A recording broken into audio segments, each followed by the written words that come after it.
নমস্কার বন্ধুরা, কেমন আছেন? আশা করছি সবাই ভালো আছেন। আর আমরা বিকালবেলা এখন সেজেগুজে বার হয়ে পড়েছি। তো আজকে আমরা চলে যাচ্ছি আমার হাজব্যান্ডের বন্ধু একটা রেস্টুরেন্ট ওপেন করছে সেখানে। তো এখন বাজে বিকাল 5টা। তো আমরা 5টার দিকে বার হচ্ছি। 4টায় বার হওয়ার কথা ছিল, একটু লেট হয়ে গেল। অনেকটাই রাস্তা, যেতেও একটু টাইম লাগবে। তো ওয়েদারটাও একটু খারাপ, বৃষ্টি বৃষ্টি ওয়েদার। তো মেঘলা আকাশে এই রাস্তার ধার দিয়ে যেতে খুবই ভালো লাগছে। আর এই ওয়েদারটাও খুব সুন্দর, হালকা হাওয়া, খুবই ভালো লাগছে।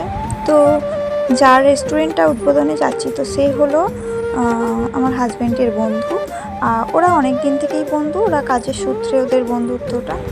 তো আর আমাদের এই রেস্টুরেন্টটা উদ্বোধন ছিল অশোকনগরে।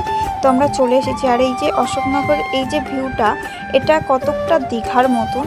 তো খুব ভালো লাগছিল দেখতে, আর ঠান্ডা ঠান্ডা হাওয়া দিচ্ছিল, একদম মনে হচ্ছিল যেন আমরা দীঘাতেই রয়েছি।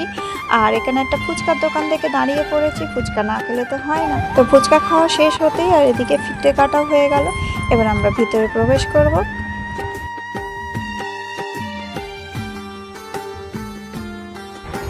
রেস্টুরেন্টটা ছোট হলেও খুবই সাজানো গোছানো। আর এরা ফ্যামিলিভাবেই রেস্টুরেন্টটা চালু করেছে। এরা দিদি, এর মা ও সবাই মিলে একসাথে রেস্টুরেন্টটা ওপেন করেছে। আর এই যে এখানে ছোট বাচ্চাটি রয়েছে, এই বাচ্চাটার নাম অনুসারে রেস্টুরেন্টটির নাম রাখা। তার বাচ্চাটাকে দেখে আমার ছোট খুব খেলা করছিল, যেহেতু ওর বোনের মতনই, আমাদের বুড়ির মতন, তো ওকে বুড়ি বুড়ি করেই ডাকছিল। তো বাচ্চাটা একদম আমাদের মেয়েটার মতন, বাড়িতে সবসময় একসাথে থাকে, তো ওখানে গিয়ে ও ওর মতনই রয়েছে। আর যে সোনা খাবার নিয়ে নিয়েছে, পিৎজা নিয়েছে। আর দেখো ও দাদাকে খাওয়াচ্ছে। তো ও খাচ্ছে না, ও দাদাকে খাওয়াচ্ছে। তো খাওয়া দাওয়া শেষে আমরা দেরি করিনি, তাই 9টা সাড়ে 9টা বেজে গেছিলো আমাদের ওখান থেকে বার হতে হতে। তো আমরা বেরিয়ে পড়েছি। আর আসার সময় বৃষ্টিও শুরু হয়ে গেছিলো, বৃষ্টি পড়ছিল। তো বৃষ্টি ওয়েদারে কাঁচ তুলে দেওয়া হয়েছিল, তো বাইরের হাওয়াটা নিতে পারিনি।